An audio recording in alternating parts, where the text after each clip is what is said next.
বিজেপির জেলার সভাপতি দেবদাসের তোলার লোক, শান্তনু ঠাকুর কেন্দ্রের মন্ত্রী তার একদম কিচেন রুমের লোক, জেলা কমিটির ক্যাশিয়ার এহেন ব্যক্তি দীর্ঘদিন ধরে চাকরি দেবার নাম করে, অন্য কাজ পাইয়ে দেবার নাম করে মানুষের কাছ থেকে টাকা তুলছিল।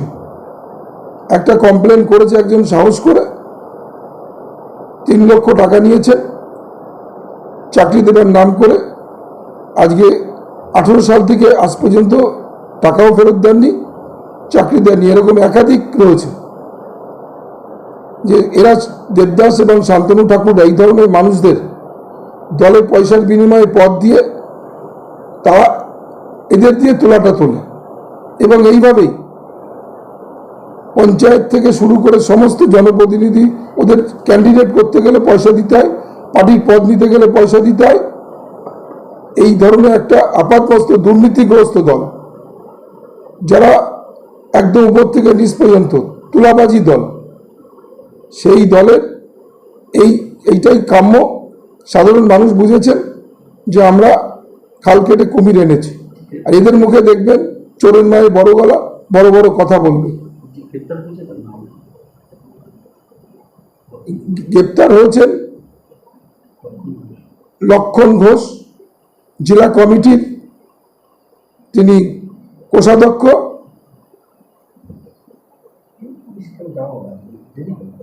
পুলিশের জানাতে একটু অসুবিধা হয়েছে, কারণ ওয়ারেন্ট ছিল বুঝতে পারিনি।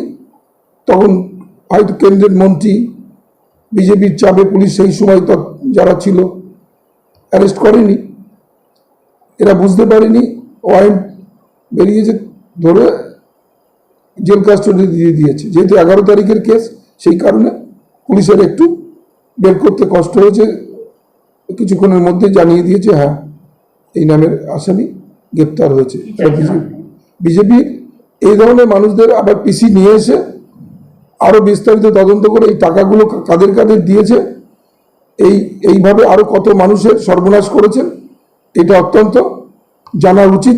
সাধারণ মানুষ জানুক যে যাদেরকে নির্বাচিত করেছিলাম, যে লোকসভা ভোটে, বনগাঁ বিধানসভা ভোটে, আজকে তাদের এই দুর্নীতি মানুষ জানুক। চোরের মায়ের বড় গলা তো মানুষ উপলব্ধি করতে পারবে না। এটা আমরা তদন্ত করে দেখবো পুলিশ কেন সঠিক সময় জানাতে পারেনি বা পিসি নেয়নি ইত্যাদি ইত্যাদি। আমরা এসপি সাহেবের সঙ্গে কথা বলে জানবো। দেখুন, আমি একটা কথা বলি, লক্ষণবাবুর যে কথাটা বলছেন তার ব্যক্তিগত পার্ট, প্রথম কথা হচ্ছে। দ্বিতীয় কথা, সে হ্যাঁ অফিস সেক্রেটারি, বিজেপি করে, অস্বীকার করার কোনো জায়গা নেই। তার ওয়ারেন্ট, এটা ওয়ারেন্ট কেস, তার এটা দীর্ঘ পুরনো কেস, তার ওয়ারেন্ট হয়েছে। সে কোর্টে হয়তো তদবির করেনি, তার মেয়েটা মারা গেছে, তদবির করেনি, যার জন্য ওয়ারেন্টটা বেরিয়ে গেছে, পুলিশ তাকে নিয়ে এসছে। তা ওয়ারেন্ট বেরোলে তো পুলিশ নিয়ে আসবে। আর যদি সে কোনো অর্থনৈতিক তছরূপ, এর জন্য তো পার্টি দায়ী নয়, এর জন্য পার্টি দায়ী থাকবে কেন? তার ব্যক্তিগত ব্যাপার, সে কোথায় কি করবে তার দায়িত্ব কি পার্টির? বলছে আপনার অনুগামী। আরে আমার অনুগামী বলে সব বিজেপি, অনুগামী বলে বিজেপিতে হয় না। যারা এইসব বলছে তারা হলো তৃণমূলের দালাল, তারা তৃণমূলের দালাল। যারা বলছে বিজেপিতে অনুগামী হয় না, বিজেপিতে হয় দেশভক্তি, মোদিজি, ভারতীয় জনতা পার্টি। অনুগামী প্রসঙ্গে কি বলবেন? দেখুন, বিজেপিতে অনুগামী হয় না, ওটা তৃণমূলের কালচার। পার্টির রাজনীতি করি, কে চোর কে ডাকাত সে দেখার দায়িত্ব আমার নয়, সেটা প্রশাসনের। কেউ যদি অন্যায় করে থাকে নিশ্চয়ই তার শাস্তি হবে, যদি অন্যায় করে থাকে।